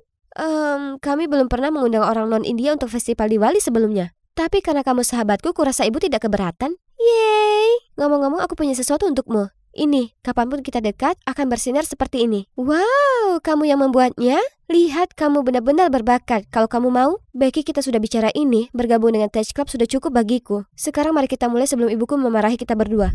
Becky segera datang dan dia sangat bersemangat. Dia membantu kami mendirikan tenda, membantuku memakai sari, dan bahkan ikut berdoa. Semua orang senang dengan kehadirannya. Diwali berjalan dengan baik. Ibuku sangat senang mengajari Becky tentang budaya India. Sore harinya, hujan deras mulai turun, jadi Becky menginap semalam. Kami sedang minum teh di ruang tamu ketika aku dengar suara ketukan keras di pintu. Aku membuka pintu dan ternyata Meg basah kuyup karena hujan. Ya Tuhan, Meg, kamu baik-baik saja? Becky bilang untuk menunggu kalian di taman. Aku sedang menunggu ketika hujan mulai turun. Aku ke rumahnya dan diberitahu kalau dia di sini seharian. Kenapa tidak memberitahuku? Oh tidak, Meg, aku minta maaf. Aku lupa kirim pesan. Kamu lupa? Kita sudah berteman sejak kita masih memakai popok. Tetapi saat Hop muncul, kamu meninggalkanku. Itu tidak benar. Apa itu di pergelangan tanganmu? Hop juga? Gelang persahabatan, aku bisa membuatkannya untukmu jika kau mau. Jadi begitu caramu memandangku selama ini, hanya tambahan. Meg, tunggu. Dia tidak berhenti, tapi berjalan lurus ke arah hujan dan semuanya berubah sejak hari itu. Kami coba berdamai di sekolah, tapi dia bersikap seolah kami tidak terlihat berhari-hari. Dan bahkan memulai kelompok baru dengan tim sepak bolanya. Becky yang malang, dia tampak sangat terluka. Wah, kalau bukan karena burung cinta, katakan padaku Becky bagaimana rasanya digantikan. Sakit kan? Kami mengerti, kau menemukan teman baru, tidak perlu menyombongkannya di depan kami. Ah, Hop, apa kau belanja di Goodwill lagi? Apa di rumah baik-baik saja? Kurasa gelandangan yang meminjam mantel ini darimu membutuhkannya kembali. Ingatkan kami, Meg, apa ibumu masih perlu potongkan daging kecil-kecil sebelum kau makan? Itu 4 tahun yang lalu, beraninya kau. Benarkah? Bagaimana dengan kecelakaan di ranjang itu? Anak buahnya tertawa terbahak-bahak, bahkan Becky tak dapat menahan tawanya. Sejak hari itu, Meg bertekad untuk naik ke punggung kami. Kami tahu dia pasti masih marah pada kami, jadi kami memutuskan untuk menjaga jarak setiap kali kami melihatnya. Akhirnya aku punya waktu sendiri, tapi tiba-tiba Becky datang tergesa-gesa. Hope, guru teknik memasang lembar pendaftaran untuk kompetisi teknik nasional tahunan. Dan coba tebak, aku sudah mendaftarkanmu. Tahun ini kau akan menang. Beck, sebaiknya tidak. Aku belum siap. Kompetisi itu sangat ketat. Bagaimana jika aku tidak lulus babak penyisihan? Ya, kau tahu apa yang lebih buruk tidak muncul sama sekali. Jadi berikan segalanya dan ciptakan sesuatu. Kau bisa, Hop. Tidak, kau tidak Halo, Nona. kau lagi? Apa kamu tidak lihat kami sedang bicara, Charles? Aku tidak bicara padamu. Hai Hop, aku lihat kamu daftar. Aku tahu kau akan menang. Peringatan penguntit. Terima kasih, Charles. Meski aku melakukan ini di luar kemauanku. Jika kau mau, aku bisa bantu bertukar pikiran. Tidak, aku baik-baik saja. Aku akan mencari tahu. Kapan kamu akan belajar? Bahkan jika dia sedang bersemangat dan kamu adalah tetes air terakhir, dia akan tetap berkata tidak. Move on saja, kamu telah terobsesi dengannya sejak sekolah menengah. Itu tidak lucu lagi. Becky, itu jahat. Ayo pergi. Becky kemudian meminta maaf padaku dan bilang kalau dia hanya ingin membantu. Selain itu, pemenang akan mendapat hadiah sebesar $80.000. Aku menangis terseduh-seduh melihat banyaknya angka nol. Itu saja, aku akan memberikan segalanya untuk yang satu ini. Aku mengerjakan desain sepanjang malam yang membuatku sangat lelah dan rewel di sekolah. Tapi sejauh ini, aku tidak menghasilkan apa-apa. Suatu hari aku kesiangan dan terlambat ke sekolah. Aku lari mengejar akhir jam pelajaran pertama, ketika ada lengan mencengkramku. Hei, kamu baik-baik saja? Kamu tampak kelelahan. Aku baik-baik saja, berhentilah mengikutiku, Charles. Tidak, aku tidak mau kencan denganmu. Tidak, aku tidak menyukaimu, tinggalkan aku. Saat itu, bel berbunyi, jadi lorong dipenuhi oleh siswa. Dan mereka mendengar apa yang aku katakan. Semua orang menertawakan Charles. Katakan padanya, Besti, kami tidak menyukaimu, Charles. Enyahlah. Aku hendak meminta maaf ketika dia pergi dengan malu. Mungkin itu yang terbaik. Aku mulai lelah menolaknya setiap hari. Aku memiliki terlalu banyak hal yang harus dikerjakan. Aku punya ide untuk aplikasi dan aku tahu keluargaku bergantung padanya. Dalam waktu singkat, aku berhenti khawatir dan mulai merasa percaya diri. Aplikasiku memang sebuah mahakarya. Suatu hari saat istirahat, aku berada di bilik kamar mandi ketika aku mendengar hal yang paling mengganggu. Apa kamu dengar tentang Hop? Ku dengar aplikasi ayahnya sekarang gagal dan mereka jatuh miskin hingga mungkin harus pindah ke rumah susun. Ya, aku mendengarnya. Siapa yang mengira bahwa Hop yang agung dan perkasa dulunya tinggal di rumah susun? Sungguh tragis. Kepalaku berputar. Masalah keluargaku adalah rahasia. Siapa yang beritahu mereka? Penyihir Meg itu? Tidak mungkin dia tahu. Dan kemudian aku tersadar. Itu Becky. Dia satu-satunya yang ke rumahku sepanjang waktu. Itu sebabnya dia daftarkan aku ke kompetisi ini. Dia tahu. Aku bisa merasakan kemarahan mendidih saat aku bergerak menemuinya. Aku melihatnya di bangku penonton, duduk sendirian. Hebat. Becky, bagaimana bisa kau? Sebelum aku bisa menyelesaikan kalimatku, sebuah tamparan mendarat di wajahku. Itu sangat sakit sampai aku tak bisa melihat. Jangan pernah mendekatiku lagi. Jangan pernah menyebut namaku lagi. Aku tidak ingin melihatmu lagi. Apa yang kau bicarakan? Akulah yang seharusnya mengatakan itu. Kau benar-benar berpura-pura menjadi korban setelah menghinaku? Dia merobek gelang persahabatannya, melemparkannya padaku dan pergi dengan marah. Seluruh sekolah memperhatikan saat aku berdiri dalam kebingungan. Apa yang baru saja terjadi? Aku coba menghubungi Becky, tapi itu tidak mungkin. Dia telah memutus hubunganku. Apa dia pikir persahabatan kami sekecil itu? Beberapa hari berikutnya di sekolah, semuanya mulai masuk akal. Becky memiliki sahabat baru, dan itu tak lain adalah Meg. Aku sangat kesal melihat mereka di sekolah sambil duduk sendirian setiap hari. Sore itu aku sedang di kelas olahraga ketika penyihir itu menghampiriku. Sepertinya kau sendirian sekarang. Ya Tuhan, berbanggalah sepuasnya. Aku keluar. Ada apa dengan sikapmu itu? Biasanya lidahmu lebih tajam. Hentikan omong kosongmu. Aku tahu kau melakukannya. Kau begitu iri dengan persahabatan kita hingga kau harus menghancurkannya. Apa? Itu bukan aku. Kau sudah melihat videonya? Video apa? Meg menunjukkan padaku videoku menjelek-jelekan Becky di depan sekelompok gadis. Tapi aku tidak pernah melakukan ini. Aku tahu, meskipun aku membencimu, aku tahu kau tidak akan pernah mengatakan hal buruk tentang Becky. Artinya seseorang telah berbuat jahat padamu. Oh, tidak menyangka kau akan ada di pihakku, tapi kau benar sekali. Orang itu pasti menyebarkan rumor buruk tentang bisnis ayahku dan membuatku berpikir Becky yang bertanggung jawab. Karena dia pasti satu-satunya yang tahu. Apakah ini berarti itu benar? Ya, aku berharap bisa memenangkan hadiah kompetisi teknologi dan membantu ayah. Kalau begitu, kamu harus fokus pada kompetisi. Aku akan membicarakan dengan Becky, jangan khawatir. Kamu akan melakukan itu untukku? Ya, kurasa aku tahu betul bagaimana rasanya dikucilkan. Aku benar-benar minta maaf soal itu. Tidak apa-apa, Beck dan aku berbaikan. Kurasa aku agak cemburu karena selalu kamu dan Becky. Dan kita juga tidak pernah punya kesempatan untuk jalan berdua. Aku sangat berharap semua drama ini bisa berakhir sehingga kita bisa menjadi trio ikonik lagi. Terima kasih, aku juga berharap begitu. Seminggu kemudian kompetisi teknologi akhirnya tiba. Aku begitu siap untuk mengungkap apa yang telah kukerjakan. Ibu dan ayah juga di sini menyemangatiku. Aku berjalan untuk menulis namaku di lembar pendaftaran dan nama di depan namaku mengejutkanku. Benar sekali, aku juga di sini. Oh, kenalkan Evans, partnerku. Dia salah satu penemu paling brilian di dunia. Orang tuaku mempekerjakannya untuk mengalahkanmu. Tapi kenapa? Kenapa? Aku tidak pernah bersikap baik padamu, tapi kau hanya menganggapku sebagai seorang pirang bodoh. Akulah yang mendaftarkanmu ke kompetisi ini, akulah yang berteman denganmu. Kau tidak berarti apa-apa jika bukan aku. Sudah saatnya kau belajar menghargai temanmu.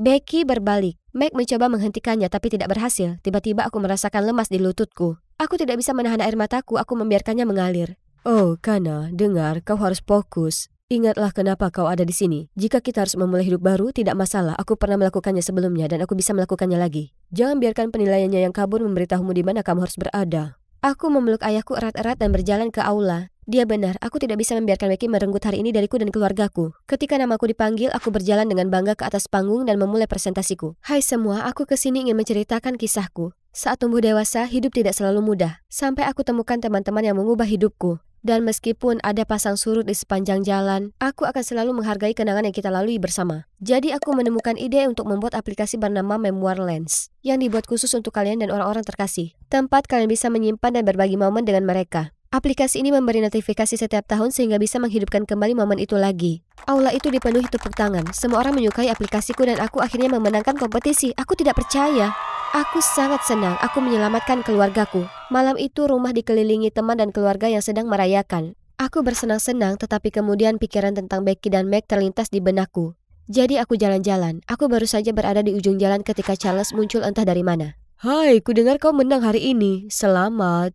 Dan kamu mengadakan pesta, apa kamu lupa mengundangku?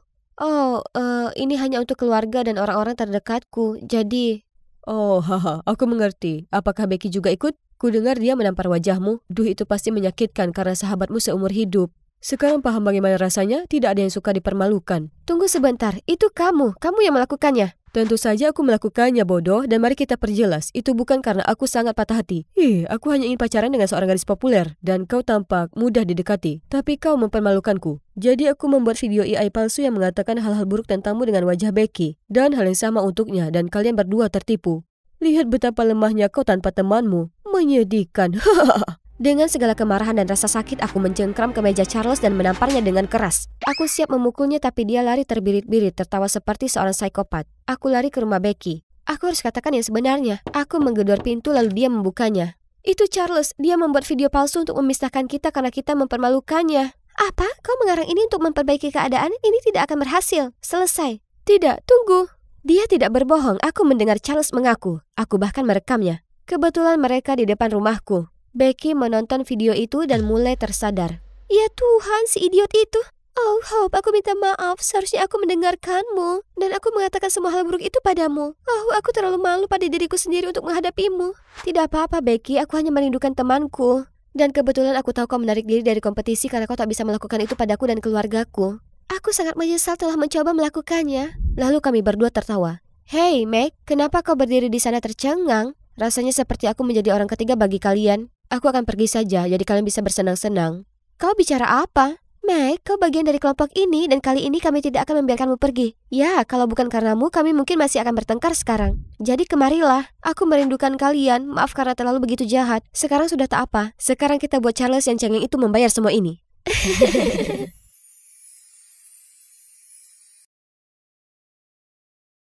Tidak ada yang memberitahuku kalau di sini berangin sekali. Aku mungkin akan tersapu tanah sebelum sempat membersihkan semua jendela ini. Tidak apa-apa, Harper. Ingat, kamu melakukan ini demi Aaron. Hanya sedikit kerja keras untuk saat ini. Tapi bayangkan saat luar biasa yang akan kamu alami di konser itu. Bayangkan, ya Tuhan, Aaron dan dia? Tunggu dulu, mari kita mulai dari awal. Hai, aku Harper, fans berat boy band terhebat The Statics. Terutama rapper mereka, Aaron. Aku berusia 18 tahun dan sedang mengambil jeda setahun untuk menemukan gairah sejatiku. Sejujurnya, aku tak begitu tertarik pada apapun. Satu-satunya hal yang membuatku merasa hidup saat ini adalah fangirling, mengikuti teman-teman laki-lakiku, konser, tour, dan lain-lain. Tapi setelah berbulan-bulan, aku benar-benar bangkrut. Belum lagi, Aaron akan merilis album solo perdananya. Jadi karena tidak punya pilihan lain, aku meminta pacarku yang sangat manis, Kirk, untuk meminjamiku uang. Tapi... Lagi, yang kau lakukan hanyalah menghabiskan uang tanpa henti untuk sampah ini. Kau tidak belajar dan juga tidak mendapatkan pekerjaan. Bagaimana kau bisa membayar semuanya? Apa para idola ini memberimu makan atau atap di atas kepalamu? Kurasa tidak. Aku juga tidak bisa membantumu selamanya. Sampah? Dia menyebut hasratku sampah? Maaf, aku meminta pinjaman. Bukan seperti aku merampoknya. Dia tidak seperti ini sebelumnya. Akhirnya menunjukkan jati dirinya, ya? Baiklah, aku tidak butuh pacar yang tidak mau mendukung. Siapapun yang menghalangiku dan kebahagiaanku bisa menghilang. Jadi, kita putus. Terserah. Tapi tunggu, aku masih harus masuk ke dalam sebagai sahabat Kyra, bukan sebagai pacarmu. Kau mungkin bertanya-tanya hubungan macam apa yang kujalani di sini. Ya, sebenarnya aku berteman dengan Kyra terlebih dahulu. Kami berdua adalah Ecstatics, fandom The Statics. Kalau kalian tahu, ikatan fangirl lebih kuat dari persahabatan apapun. Ibunya bekerja di pers besar, jadi terkadang dia bahkan bisa memberi kami akses ke pertunjukan. Keren kan? Jadi aku selalu ada di sekitar rumahnya, satu hal mengarahkan ke hal lain. Aku dan abangnya jatuh cinta dengan bodoh, tapi tidak lagi. Sudah dengar tentang album baru Aaron? Sepertinya akan diikuti oleh konser grup di pusat kota New York. Kita minta Kirk untuk antar. Itu akan sangat menyenangkan. Oh, tidak ingin mengecewakanmu, tapi aku baru saja putus dengan Kirk. 4 menit 36 detik yang lalu. Tidak mungkin. Mungkin saja. Aku bilang padanya betapa konyol abangnya. Tapi dia masih mencoba mencari alasan untuknya. Berharap bisa memperbaiki hubungan kami kembali. Tapi maaf, hatiku ini sudah menentukan pilihan. Sekarang aku sepenuhnya mengabdikan diri untuk Aaron. Tidak ada lagi pacar bodoh. Dan begitulah akhirnya aku menerima pekerjaan berbahaya ini. Gajinya yang tinggi bisa membuatku membeli banyak album dan bahkan tiket konser. Tapi apa yang kudapatkan sebagai gantinya? Idola kesayanganku bergandengan tangan dengan penyanyi yang paling kubenci di dunia, Bianca. Aaron dan Bianca bergegas ke jendela dan menyeretku masuk. Tolong jangan biarkan siapapun tahu ini. Kau mau apa? Tanda tangan? Tiket VIP? Tolonglah, kau mungkin tahu dua fandom kita seperti air dan minyak. Mereka sudah menentang kita dengan keras saat kolaborasi terakhir kali. Iya, tentu saja aku tahu, karena aku yang menentang mereka. Serius, apa yang Eren lihat dari gadis ini? Dia selalu mengatakan hal-hal kontroversial. Ketahuan berpacaran dengan semua pria di dunia, berpesta 24 jam, dan lagu-lagunya payah. Tapi, pikir-pikir lagi, tidak setiap hari dua selebritas terpanas berlutut di hadapanku seperti ini. Mungkin aku harus bertindak bijak. Apapun itu, ini kesempatan seumur hidup bagiku untuk melangkah ke dalam kehidupan Eren, ya kan? Oke, aku akan merahasiakannya dengan satu syarat. Izinkan aku menjadi manajer Bianca. Manajer Bianca? Siapa yang mencariku? Tunggu, siapa kau? Tapi dia bahkan tidak repot-repot menunggu jawabanku dan mulai menumpuk banyak barang untuk ditandatangani Bianca. Menjadi manajer bukanlah lelucon. Lihat, Will telah melakukan ini selama bertahun-tahun dan masih berjuang. Baiklah, lebih banyak alasan bagiku untuk turun tangan. Jadi aku berjalan menghampirinya untuk membantunya. Poster ini sedang. Lain kali biar aku yang urus. Percayalah, aku sudah merancang banyak hal untuk acara fans. Judul lagu kali ini bagus, tapi tanpa promosi yang bagus, jadinya jadi gagal. Aku sarankan membuat tantangan TikTok untuk promosi. Aku gadis seusia Bianca, aku lebih memahami dia dan para penggemarnya daripada kamu. Aku akan berguna, benar kan, teman-teman? Ya, tentu. Dia ada benarnya, Will. Kamu memang butuh asisten. Saat itu, Will mendapat panggilan telepon. Sepertinya mendesak. Setelah menutup telepon, dia menoleh padaku. Baiklah, memang benar aku kewalahan. Aku harus memeriksa barang di tempat sekarang. Tapi Bianca ada jadwal di stasiun radio dalam 1 jam. Bisa antar ke sana? Siap, laksanakan. Begitu saja, aku membantu Will dan bisa dibilang aku pada dasarnya adalah sub-manager Bianca. Hidup cukup manis. Aku bisa ikut pertunjukan gratis sambil mengawasi saingan cintaku. Aku benar-benar menikmati bermain dengan boneka baru. Apapun yang Bianca makan harus mendapat persetujuanku. Selamat tinggal taco dan burger yang lezat. Dia hanya diizinkan main HP pada waktu-waktu tertentu. Berhentilah mengirim pesan ke para cowok dan mulai bekerja dengan musikmu yang buruk, sayang. Kalau begitu suruh saja para cowok menyebalkan itu berhenti menggangguku. Bahkan tidurnya diatur dengan ketat hanya karena aku suka melihatnya menderita. Dan aku memastikan jadwalnya padat. Latihan vokal, latihan tari, syuting konten. Sis, kamu punya banyak hal yang harus dikerjakan. Tapi saat dia bekerja dengan The Statics, aku akan membiarkannya sedikit. Tapi itu tak berarti mereka berdua bisa bermesra-mesraan di bawah hidungku. Serius? Kalian seperti memohon untuk ditangkap. Pikirkan masa depanmu. Hubungan bodoh ini tidak akan berarti apa-apa saat karirmu diambang kegagalan. Ya kan? Aku akan menjadi manajer yang baik, benar kan? Namun aku sesekali melihat Liam, anggota Statics lainnya, terlalu banyak bicara dengan Bianca. Iya, asalkan itu bukan Erenku, tapi aku tahu seseorang yang tidak akan menyukai ini, Kyra, karena Liam adalah biasnya.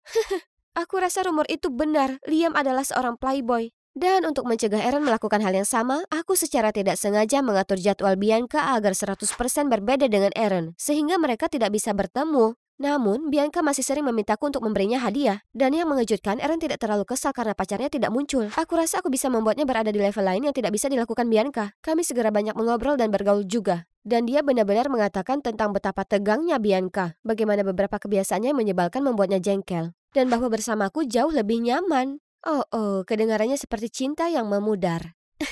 Di sisi lain, Bianca sangat kesal karena mereka tetap tidak bisa berkencan di hari jadi mereka. Bukan aku, Eren sendiri tidak ingin menemuinya dan membuat alasan tentang bagaimana paparazzi telah mengganggunya karena dia telah melakukannya dengan sangat baik. Tapi Bianca sudah muak dengan semua ini. Dia ingin mengumumkannya ke publik. Aku mendengarnya berbicara dengan Eren di telepon. Tidak, itu tidak akan terjadi. Aku harus selangkah lebih maju. Aku langsung mencari foto lalu mempostingnya secara anonim di forum penggemar. Jika Eren mengumumkan dengan seseorang, itu pasti aku. Tapi astaga, mungkin aku belum memikirkannya dengan matang. Apa yang kupikirkan? Keesokan harinya, internet menjadi heboh dan semuanya adalah komentar negatif. Untungnya pihak Eren telah berbicara dan menenangkannya dengan mengarang cerita tentang bagaimana ini terjadi sudah lama sekali. Dan itu adalah cinta pertamanya, bla bla bla. Apa saja, selama semuanya berjalan lancar. Aku bahkan belum selesai menghela napas lega. Tiba-tiba Eren menghentakkan kaki ke studio kami dengan wajah marah. RIP hidupku. Bianca, apa kau sudah gila? Sudah kubilang aku tidak setuju. Kenapa kau unggah foto kita? Apakah mencoba menyabotaseku? Maaf kau tidak punya karir sehingga kau bisa bertindak ceroboh semaumu. Tapi aku punya reputasi dan pasukan fangirl bodoh untuk dipuaskan. Aku membeku, begitu juga Bianca. Saat itu sebuah panggilan masuk dari Kyra. Aku segera keluar untuk mengangkatnya. Itu kamu kan? Gadis beruntung di foto itu? Aku bisa tahu hanya dengan sekali lihat. Terakhir kita bicara kau hanya menyebutkan melihat Bianca di kehidupan nyata atau semacamnya. Kapan Eren muncul? Bagaimana bisa kau tidak memberitahuku? Aku tercengang, tidak tahu bagaimana menangani ini. Aku bilang ke Kyra untuk merahasiakannya. Dan kita akan bicara nanti. Oke, mengerti. Tapi tolong bantu aku bertemu Liamku ya. Apa? Tidak, percayalah, dia hanya seorang pemain. Mereka semua begitu, lupakan dia. Jadi Kyra mengenaliku semudah itu. Tapi kenapa Eren tidak? Dia bahkan mengira aku adalah pacarnya yang disebut Bianca. Foto itu juga diambil di balkon rahasia penthouse-nya yang dia bersumpah tidak pernah membawa siapapun ke sana sebelumnya. Karena terlalu banyak pikiran, aku berjalan ke tempatnya tetapi bertemu dengan Liam. Dia sedang berbicara dengan seorang gadis. Dia menyeka air matanya lalu pergi. Aku harus segera pergi, tidak ingin main-main dengan pemain lain sekarang. Harper! Apa? Jangan khawatir, aku tidak akan memberitahu siapapun tentang pacarmu yang ke-400 itu. Benar, itu pacar yang ke-400, tapi bukan pacarku. Ternyata cewek itu juga korban Eren si tukang patah hati, bukan Liam. Liam selalu jadi orang yang membersihkan kekacauannya, memastikan cewek-cewek itu baik-baik saja, dan tidak akan melakukan hal-hal yang merusak reputasi band. Mungkin itu sebabnya publik menjulukiku sebagai playboy. Aku selalu ketahuan bersama cewek-cewek yang patah hati. Dan sekarang kau. Apa maksudmu? Aku baik-baik saja. Ayolah, aku tahu kau juga terjerat dalam jalinan cinta Eren. Maaf, aku seharusnya sudah memperingatkanmu. Aku sudah coba mengisyaratkannya pada Bianca, tapi cewek itu terlalu tergila-gila padanya. Aku merasa sangat bodoh karena mengira aku bisa menjalani fantasi menjadi cewek Eren dengan mudah. Selama ini kami semua menempatkan Eren di atas tumpuan, sementara membiarkan Liam dituduh melakukan semua hal yang tidak pernah dilakukannya. Melalui Liam, aku mengetahui The Static sedang mengalami masalah. Eren ingin meninggalkan grup karena menganggap mereka beban, dan lebih baik berkarir sendiri. Tapi yang lainnya tahu akan menghancurkan hati para penggemar. Jadi mereka berkompromi dengan membiarkan Eren memiliki album solo sambil tetap bersama grup. Oh tidak, usir sebrengsek itu sekarang. Sebagai perwakilan Ecstatics, aku dapat meyakinkanmu kalau kami tidak akan bersedih jika kami tahu betapa buruknya dia. Kami akan mengusirnya. Senang mendengarnya. Sekarang Bianca, apa kamu tahu cara terbaik untuk menyampaikan hal ini kepadanya? Sulit, tapi kebenaran yang buruk adalah satu-satunya cara. Jadi keesokan harinya kami pergi menemui Bianca bersama menceritakan kepadanya tentang betapa brengseknya Eren. Semua gadis yang pernah ditemuinya, semua omongan buruk tentangnya yang ia katakan, anehnya ia bisa menerimanya lebih baik dari yang kami kira. Terima kasih kalian berdua telah menjagaku. Aku tahu dia jahat, tapi kupikir aku bisa mengubahnya. Tapi kemarin saat dia marah padaku, aku sadar bahwa aku pantas mendapatkan yang lebih baik. Oh, Bianca yang malang, aku benar-benar berhutang banyak permintaan maaf padanya. Aku meminta dia memberi kita waktu dan jujur padanya tentang semuanya. Tentang foto yang kuunggah, tentang bagaimana aku sengaja mengganggu hubungan mereka, tentang aturan-aturan bodohku hanya untuk mengalahkannya. Aku benar-benar minta maaf. Lagi pula aku hanya penggemar berat tukang halu. Aku benar-benar sedih mendengarnya, karena pada suatu saat aku menganggapmu sebagai teman, terutama aturan-aturanmu yang konyol. Itu sangat membantuku. Kau membuatku menjalani diet ketat, membantu mendapatkan jadwal tidur yang sehat, membuatku banyak berlatih, menjauhi ponselku, tidak main ponsel dan terobsesi dengan komentar yang penuh kebencian. Kamu telah membantuku menjadi idol yang lebih baik dan manusia yang lebih baik secara keseluruhan, meskipun itu tidak disengaja. Kamu benar-benar terlalu baik. Kenapa aku bisa menghabiskan waktu bertahun-tahun membencimu? Maaf, dan kurasa aku tidak seharusnya ada di sini lagi. Lebih baik aku kembali ke kehidupanku yang normal. Jaga dirimu, Bianca. Bianca memelukku erat dan berkata bahwa dia berharap aku masih datang ke konsernya minggu depan, karena dia akan bawakan tarian yang kami ciptakan bersama. Liam cukup baik untuk menemaniku ke konser Bianca. Aku tanya pada Kyra apa dia ingin ikut, tapi dia malah kesal. Konser Bianca? Apakah masih jadi ekstatik, Harper? Dia musuh kita. Kalau saja dia bisa melihat melampaui kebencian, dia bisa bertemu Liamnya sekarang. Pertunjukan berjalan lancar, Bianca menyempurnakan gerakan tarian kami. Aku sangat bangga. Tetapi saat dia bersiap untuk lagu berikutnya, sebuah VCR aneh diputar. Aku seorang fanatik yang egois. Pengkhianatan seorang teman, seorang penggali emas, tukang halu. Dan di layar ada foto-fotoku. Tidak, apakah ini sebabnya Bianca memaksaku datang? Apakah ini balasannya? Atau ini Eren's? Atau Liam's? Tiba-tiba Bianca di mikrofon menyadarkanku dari serangan panik. Dan aku adalah semua hal terburuk tanpa cinta kalian. Hadirin sekalian, lagu favorit kalian dari album kedua saya, inilah Without You. Semua orang bersorak keras tapi sebuah suara di belakangku mengejutkanku. Tidak guys, bukan itu yang ingin disampaikan dalam video. Orang gila itu ada di sini. Yang ini, ya ampun, Liam. Liam segera menyuruhnya diam dan kami menyeretnya keluar. Ternyata adik perempuanku tersayang dari ibu lain melakukan ini padaku. Kenapa? Aku membencimu, aku tahu segalanya sekarang. Jangan lupa siapa aku. Tidak ada yang bisa disembunyikan dariku di fandom ini. Kamu berteman dengan para lelaki tapi mengabaikanku karena kamu ingin mereka semua untuk dirimu? Setelah semua yang telah kita lalui, semua pertunjukan yang ibuku bantu untuk memasukkanmu, kamu menyihir Eren, berpihak pada Bianca, lalu menyebut Liamku sebagai playboy. Tapi lihat dengan siapa kamu sekarang. Selain itu, kamu mencampakkan saudaraku karena alasan bodoh. Ular di sini adalah kamu. Ini kacau dan ini benar-benar salahku. Aku seharusnya memberitahu Kyra tentang semuanya lebih awal. Melihatnya sekarang mengingatkanku pada orang yang sama persis denganku minggu lalu. Penggemar yang sama pemarah dan kekanak-kanakan. Aku tidak bisa menyalahkannya. Aku minta maaf dan menceritakan semuanya padanya. Dan dengan bantuan Liamnya, Kyra, meskipun masih marah, mulai lebih pengertian. Aku mencintaimu dan kuharap kau akan segera melihat hal-hal seperti yang kulihat sekarang. Idola juga manusia, mereka tidak semuanya gemerlap dan emas.